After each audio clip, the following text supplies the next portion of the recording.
Mobile lights flashed like distant stars caught in a storm. The uneven roads trembled beneath Abed al-Aziz Bardini's boots, every step a reminder of the fragile thread holding life together here.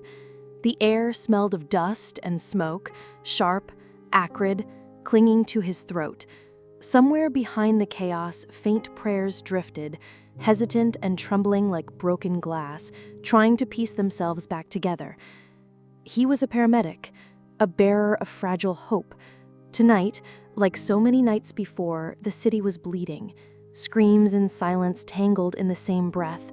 This was no ordinary rescue mission. Yet to Abed, it was routine as carrying strangers in, saving lives, and stepping over rubble to do it. But tonight, the weight he carried was unlike any other. He cradled a body wrapped tightly in white cloth.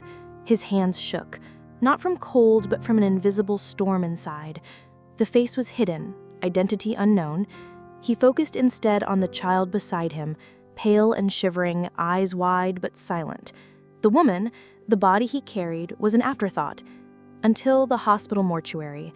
The slow peel of the cloth, the moment time cracked open, a face familiar as the dawn, his mother's. A gasp tore from his lungs, raw and shattered. "Oh God, she's my mother!" The sound of that truth broke something inside him, fractured the ground beneath his feet. It was not just grief, it was the unbearable weight of loss made irreversible, a cruel finality that erased yesterday and tomorrow both. He did not cry out again. Instead, silence swallowed him whole. His mind replayed the journey in fragments, the thin scent of jasmine from his mother's scarf, now heavy with dust and sorrow. The uneven, jagged roads where he had fought for every second. The distant echoes of children's laughter, now ghosts in the rubble. He remembered how his mother had always been the quiet strength of their home, the one who wrapped bandages on scraped knees and whispered stories of olive trees and freedom as the evening sun bled into the sky. Now she was a broken story himself, folded into his arms like fragile paper. Abed felt the sting of failure, not of medicine, but of the world around him. How could one man save so many when the shadows themselves seemed to reach for his people? In Gaza, each night carries the weight of countless stories like his. Stories of fathers who kiss their children goodbye, uncertain if dawn will greet them. Mothers who whisper prayers over cracked floors, their hands trembling but hearts steady. Paramedics like Abed, caught between hope and despair, running into fires, carrying not just bodies, but the unbearable burden of being the last touch of life. He thought of the child beside him, now safe, yet haunted by what they had lost. How does one explain absence to a child when the world around them breaks apart? The lines between rescue and violence blur here like smudged charcoal on fragile paper. Healthcare workers, guardians of life, face death not just as an enemy, but as a neighbor who never knocks politely. Abed's story is not an exception, but a tragic echo.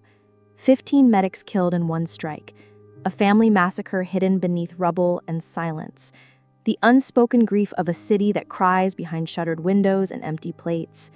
But even in this deep shadow, Abed found a flicker, a quiet strength born from unbearable loss, a promise whispered in the space between heartbeats, to carry on, to be the hands that heal even when they tremble, to be the voice for those silenced before their stories could be told, to live, not just for himself, but for the mother he lost, for the child he saved, for a future unseen. Tonight, as the dust settles again, as the prayers rise anew, let us not forget. Let us not turn away. Let us hold tight to the faces behind the statistics, the paramedics who answer every call knowing it might be their last, the mothers lost not to illness, but to the violence of a world gone mad, the children who sleep with ghosts but dream still of light. Abed's story is every story, a testament to resilience carved in the ruins, A reminder, hope is never quiet. It rises, soft, relentless like dawn through smoke, and as the sun creeps over the horizon, painting the sky with fragile gold, Abed al-Aziz Bardini stands, not just as a man broken by loss, but as a silent sentinel of a people who refuse to vanish.